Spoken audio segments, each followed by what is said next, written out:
All right, so we are going to walk through lesson 26, which is creating the platform jumper game. You'll want to have your filled out project guide so you know what you're going to be doing with everything. And lesson 26 open, I'm going to start at number 4. It starts out with the backgrounds and variables, and I'm going to actually go in first and change my animations. You can see I already changed these two. I don't like this cupcake, so I'm going to go search for a cupcake on the internet. And yummy, now I want to go to Gigi's.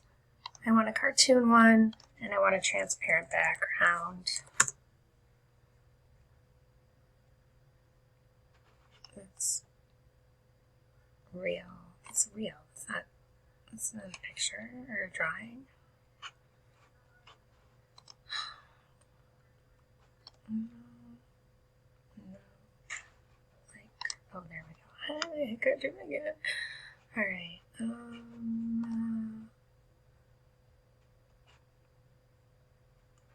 Why are they all pink?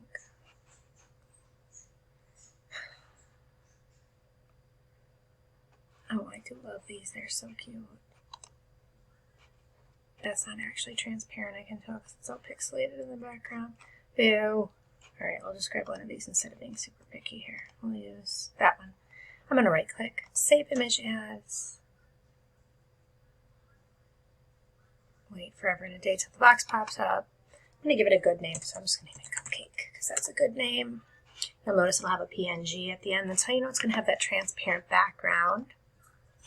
And I'm going to delete the cupcake that's in here.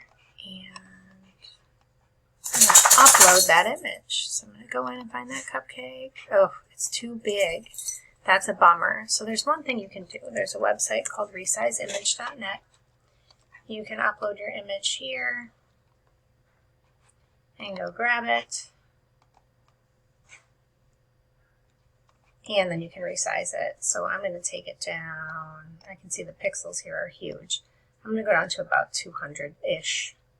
And then resize, make sure that my new image is less than 100 KB, and download. It's going to be webp.net resize. Yeah, that's right. That's what it names it. But we'll rename it once we've uploaded it into here. So here's that new one. And I'm just going to rename that whole image Cupcake. And there we go. I've got my images in. Oh no, it has doesn't actually have a transparent background. Well, let's see if I can get rid of that. Paint all pixels same color. Let's get rid of the white and the gray. I'm going to zoom in. This is nicer than it normally is. That I can deal with. Alright, I'm going to crop that baby in. There we go. Alright. First thing we're going to do in here, though, is create our background once we've gotten that those sprite animations that we want in here, okay? I'm going to show you a couple other things with my queen here as we move along, but I want just the basics in.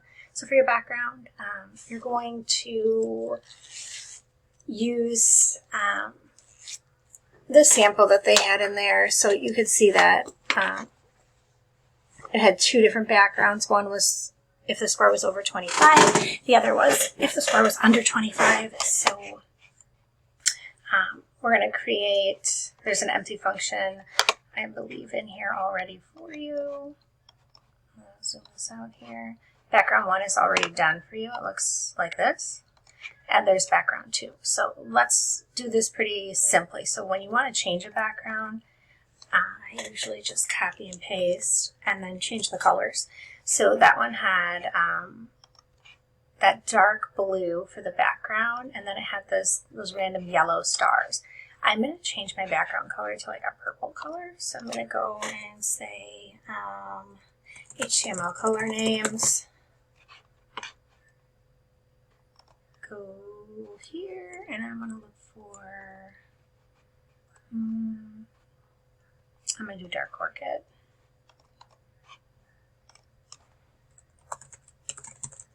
And then instead of having yellow stars, I think I will make them deep pink.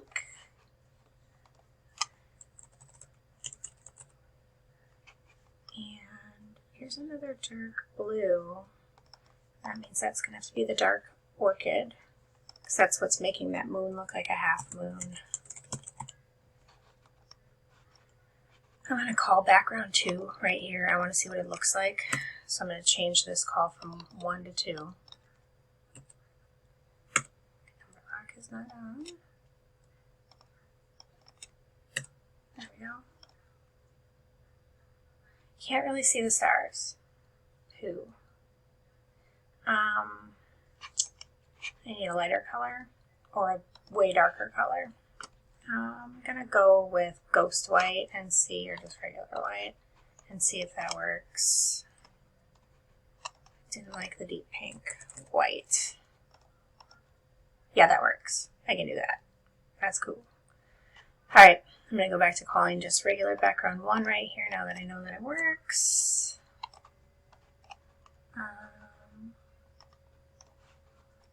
Moving on. We're going to create a score variable. So there's variables right here. It says you've created your backgrounds. Now you need a score. So when we create a variable, we need the var. And we're going to have a score. And we're going to start our score at 0.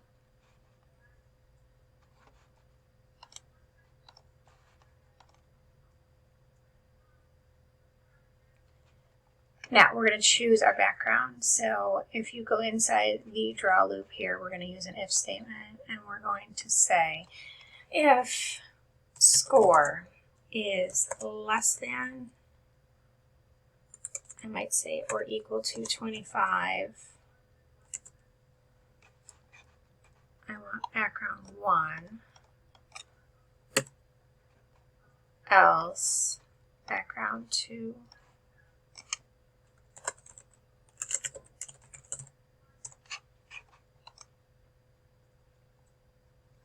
I didn't spell that right. Put a capital G in there. There we go. Alright.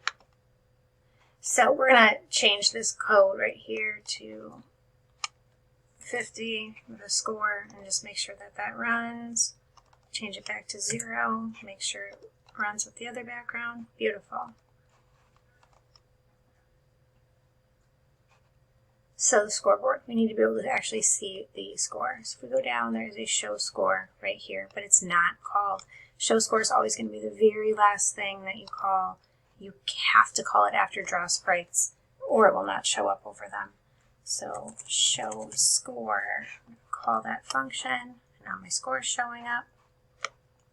And I want to make sure my score app is not in here. So we're going to hop in where it says show score.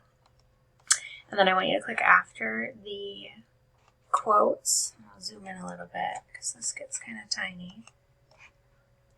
And you're going to put a plus sign and write score.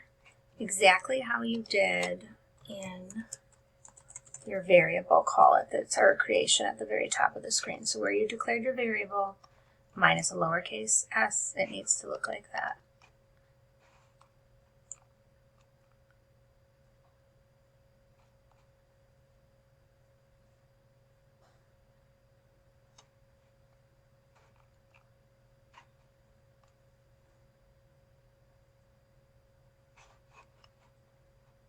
So it has these two values after score here. If you look at, it was like 80 and 20. We don't want all of those. If you look at drawing with text, that gives us the x and the string, the x, the y, and then it has two more things at the end. It's the width and the height. We can change the width and the height. So I'm going to change the width to be like 100 and the height to be 50 and run it, and now my score will show up. Set it back to 0 here.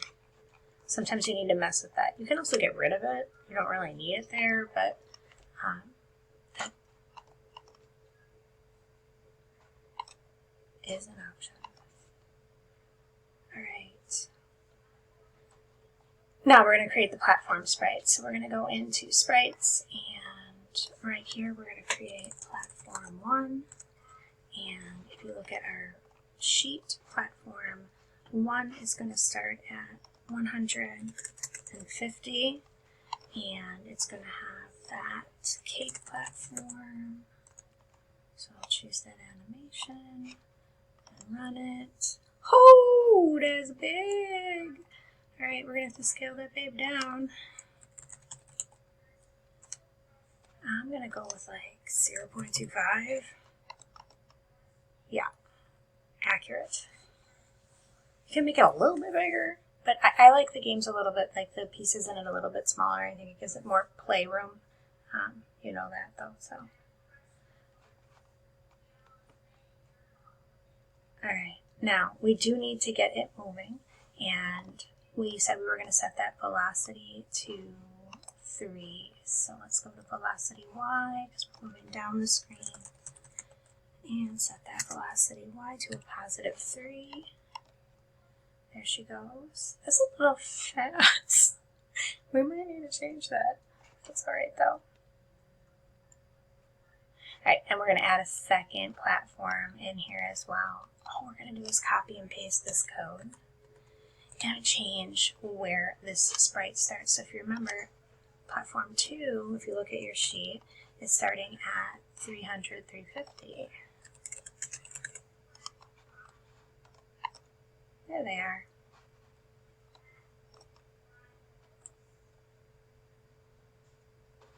Alright, so this is going to be part 1 of the video. We'll come back for part 2.